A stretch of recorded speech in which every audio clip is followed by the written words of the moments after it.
daawwattoota TV Oromiyaa magaalaa Torontoo Ashamaa harka fuudhe. Sagantaa guyyaa har'aa keessatti amajjii kana keessa guyyaa woboo kabajamaa akka jiru beekamaadha. Isuma kana ilaalchisee nutis Konyaan adda bilisummaa Oromoo kan magaalaa Ottawaatti argamu qophii hawaasaa wajjin qopheesse ilaalchisee naannoo sanitti argamne waan qopheessine akka armaan gaditti isinii dhiyeessine. Kanumaa wajjin wal qabatee Konyaan Johannesburg, South Africa jechuudha. Kan adda bilisummaa Oromoodha. Har'a qophii har'a oolee jira. Kan isaaniitis torbaan dhufu isinii dhiyeessina. Amma kan Konyaa Ottawaatti wajjin walitti dhiyaadhaa. Galatoomaa.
Guyyaan har'aa kun bara waggaa 35 guyyaa wobooti.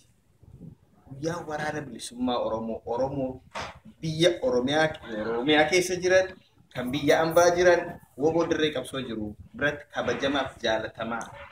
Guyyaa jaallan qalqaalin uummata Oromoo roorroo gabrummaa jalaa baasuudhaaf walitti dhufanii qabsoo dhaalmaa gara qabsoo waaltatti fidanii Oromoo kaabaa kibbaa bahaa dhiyaan tokko godhanii adda bilisummaa Oromoo jalatti waraana bilisummaa Oromoo ijaaran kun guyyaa waraana bilisummaa Oromooti. Ammas irra deebi'ee baga Waaqayyo guyyaa kabajamaaf jaalatamaa kanaan isiniin ga'ee jedhe. Hayyee egaa sagantaa keenya jalqabuudhaan akkuma aadaa Oromootti Oromoon aadaan isaa beekamaadha. Waaqa isaa kadhateeti Waaqayyo walitti nu fiddee dheeticha keessa wallaaleeti marabbaa ameen jedheeti sagantaa isaa eegan. Isa kanaaf jaallan eebba kan nu eebbisan jaallalabuu jaallabaa Burree fi jaallabaa Margituun akkana nu ba'aniiti maanguddoon Oromoo eebba nu eebbisu mee kabajaadha waltajjii irratti nu simataa kana.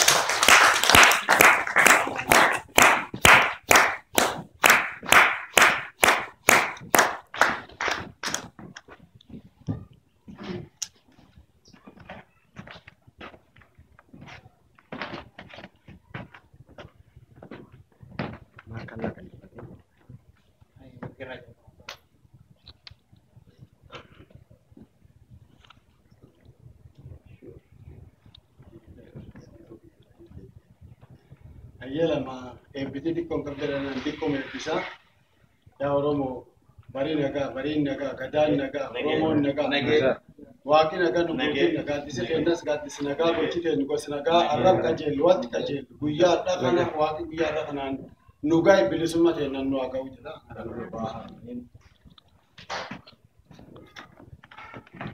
haye galatoma ba duran da barso fide ne bidani na kennani fuudhega hundumti keenya nu guyyaa kanaan baga waa'ee nu ga'e akkuma jalqajeelan jeetti guyyaan kun guyyaa ulfaataadha. Guyyaa sabni Oromoo hundi yaadatuu qabu. Sabni tokko rogguu madaalu waa sadii ilaala. Tokko waan dabarse duuba laala lama waan keessa jiru laala sadi hegereesa eessatti deemna garam deemna dhala qabsoon waanuma jireenyuma ilma namaa kana keessatti wanni sadeen kun kanuma jiraata qabsoon oromootis bakka irraa kaane bakka keessa jiru garam deemaa akka jiru sani gartee kan walitti dhufnee fi guyyaa jaallan keenya jaallan fayyaadannu kan ammoo waan isaan kufaniif san kaafnee achitti hin dhaabnu dhala dhutti dabarsinee joofnu Oromoo tokko rabbi haa godhu. Oromoon kaabaa kibbattis tokko ammas tokko haa ta'u. Bultiin nagaa, oolmani nagaa, bariin nagaa, warra nagaan olee nagaan bulu, kan nagaan bobba'ee kan nagaan gal, warra akkasii rabbi nu haa godhu, warra tokko ta'u rabbi nu haa godhu. Oromoon kaabaa kibbaan ilmaan haadha takka, ilmaan abbaa tokko garuu qabsoo Oromoodhaa eega haala kanaan ijaaramte bara dheeraa lakkaattee ammallee bakka barbaaddu san hin geenye akka bakka san geenyuuf tattaafirra jirra haa jabaannu haala xiqqaa jiru warra Oromoon warra wal qabatu ka wajji deemu ka wal jala deemu ka wal dhagahu warra akkasii rabbi nu haa godhu hedduu galatoomaadha warra sadarkaa baga nagaan dhuftaniin jaa walga'iin keenya walga'ii milkiidha akkasiin haa ta'uun isin fayyaada. Maaliif ati ijaarsa taatee dabarsitee doonaan jettani aadaa kee. Inni Boorana doozii waan eebbifame akka aadaa keenyaatti akka seera keenyaatti itti gaafatama. Kanaafuu rabbi yoo kadhan deebisan rabbi irraa eeggataa kana. Yaa Waaqa uumaa, yaa Waaqa uumamaa, yaa Waaqa Boorana sagal, yaa Waaqa garba sagal, yaa Waaqa ati nagaan kan hojjete nagaan nu bulchi. Yaa Waaqa uumamaa, yaa Waaqa uumaa ati kan nagaan nu hojjete nagaan nu bulchi. Yaa Waaqa bakka nu yaadne nu geessi. Yaa Waaqa maatii keenya nagaan nu godhi. Yaa maqee keenya nagaan nu godhi. Yaa Waaqa guddaa keenya nu guddisi. Yaa Waaqa xiqqaa keenya nu guddisi. Yaa Waaqa ollalaa keenya nu beeksisi. Yaa Waaqa nu wajjin jiraatu. Yaa Waaqa teessuma hadhaallee warra duuba yaadatee ufa foollee yaadatu nu godhi. Yaa Waaqa warra duuba yaadatee ufa foollee yaadatu. Yaa Waaqa ati waan yaannullee atuu hin beektaa nu buuti. Yaa Waaqa namaa gadi jirraa maqaan namaa gadi nu baasi. Yaa Waaqa ati nu cinaa dhaabbata. Halkan kan halkan nagaa nu godhi. Halkan kan halkan nagaa nu godhi. Teessuma tana teessuma dhugaa tawaa qalbiin warra ijoollee keenya ta darbite abboota keenya ka darbe akaakayyoota keenya ka qabsoo keessatti kufan yaadan nu godhi. Warra boru yaadatu nu godhi. Warra duuba yaadatu nu godhi. Warra of beeku nu godhi. Warra of ollaale nu godhi. Akkuma maqaa keenya jijjiiranii hawaasni Oromoo seensotni dhaabaa akkasumas immoo qondaaltotni hawaasaa bakka kanatti argamtan maqaa konyaa keenyaati galatoomaa isiniin jenna. Egaa waamichi kan keenya guyyaa har'aa kun akkuma bakka adda addaatti karaa miidiyaa adda addaatiin argaa jirtanu guyyaa waraana bilisummaa Oromoo kabajamudha. Guyyaan kun akka aadaa dhaaba keenyaatti amajjii tokkodha kan kabajamu.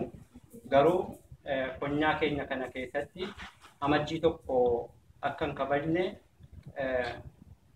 hawaasni kan keenya guyyaa sana qophii waan qabuuf qophiin kun akka walirra hin buuneef jecha gara kanatti abdinnee kabajachuudhaaf dirqamne jechuudha. Kanaaf amma jiini kun keessaa dhumutti guyyaa waraana bilisummaa Oromooti kuni bifuma kanaan kabajachaa jirra jechuudha. Kabajaan nuti guyyaa kana kabajnu kun yoom eegalee innaallee bara 1980 irraatii kan eegale. Akkaataan inni itti eegale waraanni bilisummaa Oromoo gaaga'ama adda addaa karaa diina biyya keessa jiruu fi diina alaa jiru keessatti gaaga'ama guddaarra ture.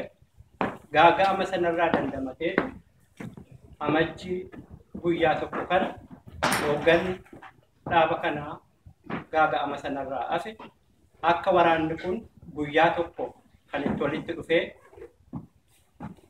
jaalawwan kufan itti waliif gabaasan kan rakkinoota waggoota keessa dabarsan sana keessa itti wal yaadachiisan kan immoo haala adda addaatiin waraanni kun egaa gara jira. Inni gara jiru kun bakka tokkotti dhufee bifattiin haala ispoortiitiin haala 1, 2, 3.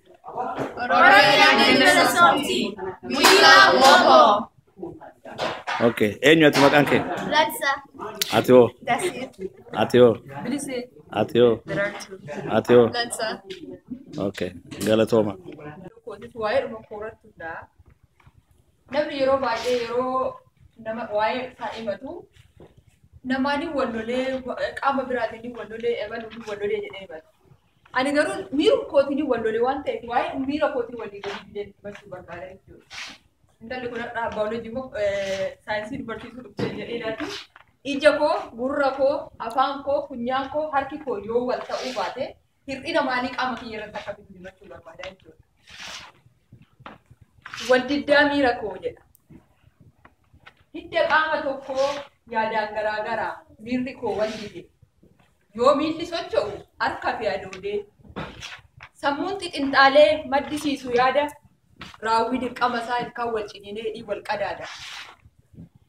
Mimil'atee ijji bakka bakka jiru funaan waan arge. Inni kun hin furu gurratti irratti dadabaree isaa eegee. Qaroon dunuunfatee boolla seene miilli gurra riphee ciisa yoo dhukaasu dulli. Natti maana gorsaa waldiddaa miira koo eenyu ta'a yaalli.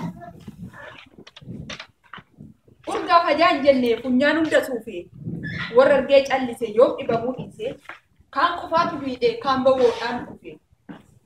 Garaagara deemuu waldiddaa miira koo onneen kan taajjabe foon koo naaf feelee dhiiga naaf dabbisee imimmaan naaf roobee. Nan deemaan fagaadhu, nan yaadaan dubbadhu. Yaadan kennu laalee hin darbadhu jecha adaraa natti maa dhibee miira gidduu maal maqanyechaa jedha. Egaa keessummoota irra kabajaa guyyaa ayyaana woboo magaalaa Toronto magaalaa Ottawa keessatti ta'ee argaman keessaa tokko Jaaltashoomadha. Jaaltashoomaa qophii irraa kana akkamitti ilaalta? Qophiin irraa dhugaa dubbachuu fi qophii bareedaadha. Akkaataa uummanni bakka kanatti wal ga'ee yaadaan illee wal simatee guyyaa woboo hundeeffama guyyaa wobooti jedhee guyyaan kun guyyaa seena qabeessa guyyaa jaalala jedhee hawaasni keenya hundumtuu waan qabeenya isaatiinis dhufee ergaa immoo qabus dabarfatee akkasumas immoo waan hogganoota adda addaa irraa dhaga'uuf dhufee gaaffisaas gaafatee gaaffiidhaafis immoo deebii ga'aa argatee jira. Dhugaa dubbachuun qophiin kun baay'ee murtii nama gammachiisu. Kun immoo gara fuulduraattis hawaasni keenya akkasumatti wal simatee kanarrallee dhugaadha. Kana caala bal'aatu jira. Kana caala namoonni baay'ee jira. Dhugaa immoo kana caala dachaa meeqa ta'ee akka uummanni keenya wal argee guyyaa kana ayyaaneffatu guyyaa kana akka kabajatu. Tole gamee dhaamsi ati waraana bilisummaa Oromootiif qabdu maali? Walumaa galatti dhaamsiin ani waraana Oromootiif qabu dhugaadha. Isaan nuuf jedhaniiti lubbuu takkittii isaanii qaban amma wareegamaatti dabarsanii too'ii of kennaa jiru. Ammas kuni wanti isaan godhaa jiran wanta nama boonsisuudha. Akkaataa amma keessattuu biyya keessa galanii wanta adda addaa hojjechaa jiru. Akka amma dhageenyaa jirrutti kuni waan guddaa waan nama boonsisu. Kanarra immoo daran dabalanii too'ii waan isaan irraa eeggaman akka fuulduratti deeman isaan barbaanna. Nutis immoo gama keenyaan isaan waliin dhaabbannaa isaan nu qabu nutis immoo isaan qabnaa isaaniin dhaadannaa. Yoo isaan hin jiraanne dhugaadha. Diinni roorroo isaan irratti geggeessuu hin dhaabu. Yoo kan macaalayyuutti dabala maqaa isaaniitiif amma kana namni keenya mataa ol qabatee deemaa jira.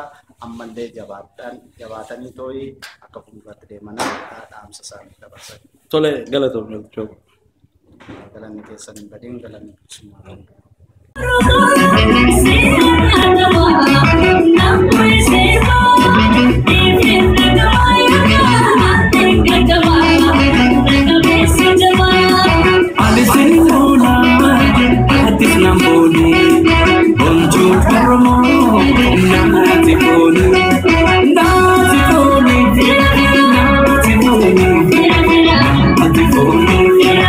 Keessummoota asitti argaman qophii Ottawa keessatti ta'erra Aadde Fahimaadha. Aadde Fahimaa qabsoottuu sabaa jechuudhaan beekamti. Mee Aadde Fahimaa irra maaliif asitti argama? Arumatti argameef yaadannoo uummata Oromoo قدروا ورجنا خجروا الله بكجرتي نجرا إن شاء الله يا رب زين وان قبل نقدرنا إنسان له ربوتي Hajabes. Eme amma namoota qabsoo bilisummaa Oromoo kan keessa turan keessattuu nama waraana keessa ture. Namni ati dhuunfatti beektu jira namni ati kan yaadattu. أما قال أربخني قلب بقولهم بيوم. Okay. ربنا جلان قالوا ربي إنسان أجر قالوا. مثل أنا كم. Kaduu es Rabbi rahmata godhu. قدوس ربنا مدها قالوا. أجلس ربي أجلس. Okay. Me shamarran Oromootiif dhaamsa akkam qabda? شما Shamarran Oromootiif dhaamsa akkam qabda?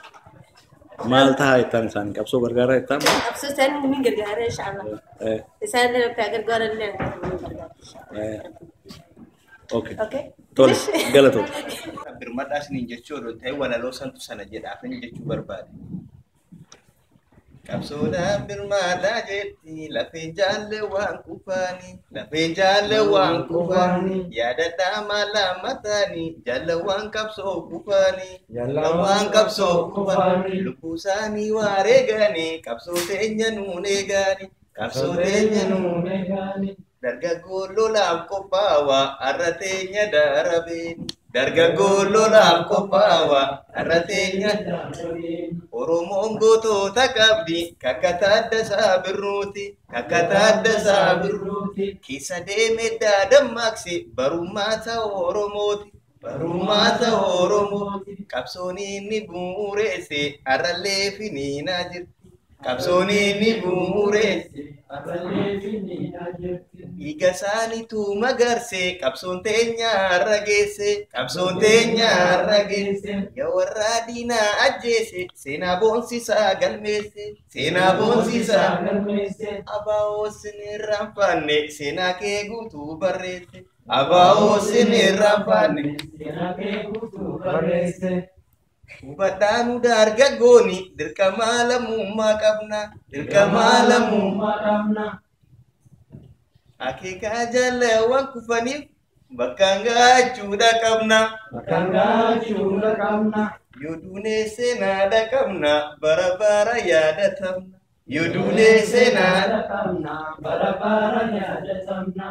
kan akka elemoo qilxuufaa carcar xirrootti kufaniidha walaloon tokko kan na jala afe kanuma keessa eeyyeen jaallan hedduu qabna keessuma koo waan jiruuf yeroo dheeraadhaan duratti kan hin beeku nin dogoggorellee keessaa jiraachuun mala kanaaf na of galchaan sinin jedha mee waa'ee guyyaa kanaa ilaalchisee jaalgeetachoon immoo akka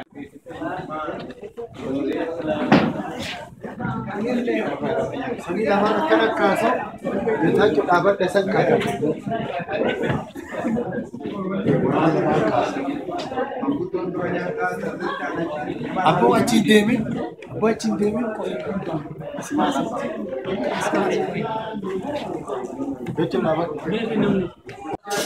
Tole ammas keessummaa tokko qabannee isinii dhiyaannee irraa qophii magaalaa Otawaa keessatti heerra. Akkuma beektanitti bilisee namni hedduun bakka biraa jirtitti beeka. Anis akkasumatti beeka asumatti argee. Bilisee kan dura baga nagaan dhufte. Mee guyyaa irraa kana maaliif asitti argamte? guyyaa bara haaraa sababeeffatu guyyaa waraana bilisummaa Oromoo sababeeffachuudha. Bara haaraallee guyyaa waraana bilisummaa Oromoo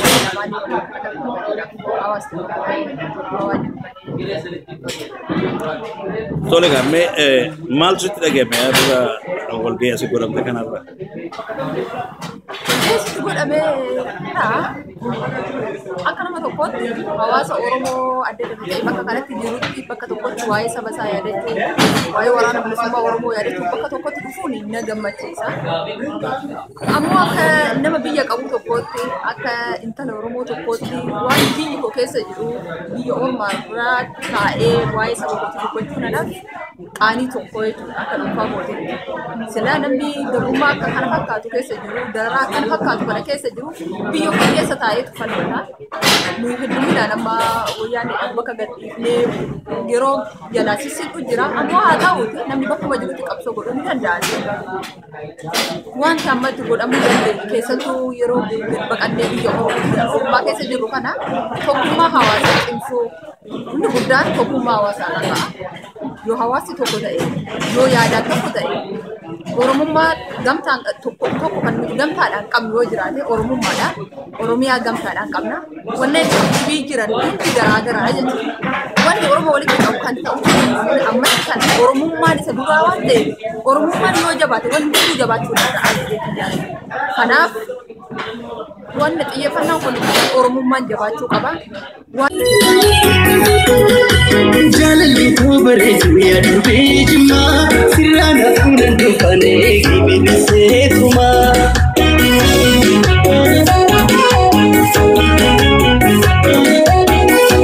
Jaalalli koo bareedu yaadu beejimaa sirraan hafuudhaan dhufanee kibira seetumaa.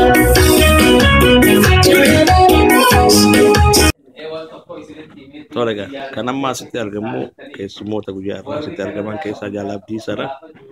Jaalabdii Sarara maal sitti dhagahame? Gammachuun dhagahama maali hundumaa waan Oromootiin hojjetuun gargaaruudhaaf irratti hin jennu.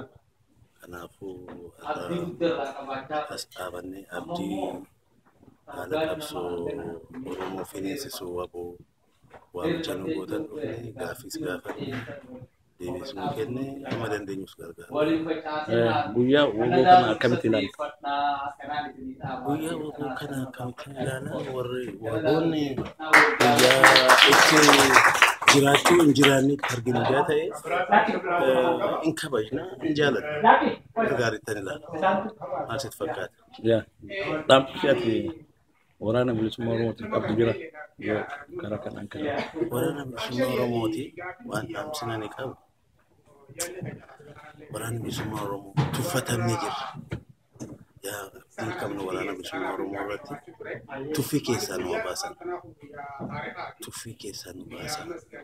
Amma dandeenyu nuti hin gargaarraa Oromoon duris gargaaraa turre. Waraana bilisummaa Oromoo otoo diinni biraa sammas isa dursee Oromoo irratti diinni biraan dhufin jabaatee qaxxaamura dhufe uummata kana iddoo tokkoon ga'uu qaba. Tole hawaasa amsa kam?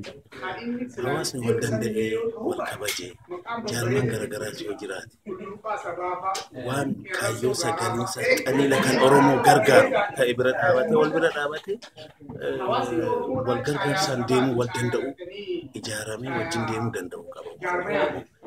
Waan darbe hunda duubatti dhiisee darbatee gara fuulduraatti move forward akka faranjiin jettu ta'uu qaba. Tokkummaa jabeessuu qaba. Tokkummaa jabeessee haala kanaan dura darbe hunda dhiisee gara fuulduraatti jabinaan socho'uu danda'u qaba. Tolega, Jaalabdii isaa hedduu galatama. Galanni kan hunda keenyaa haa ta'u kan Oromoos haa ta'u.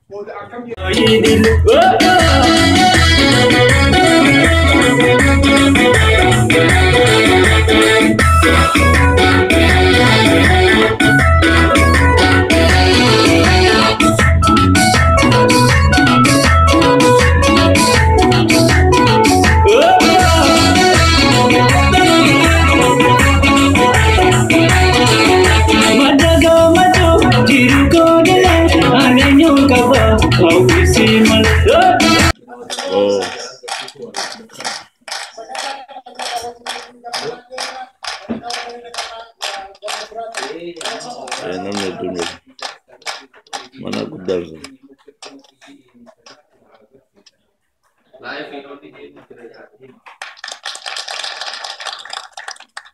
Carraan akeeknameef galatoomaa jedha abbootii walitti galata qabaata. Warri ayyaana chaapistoomaa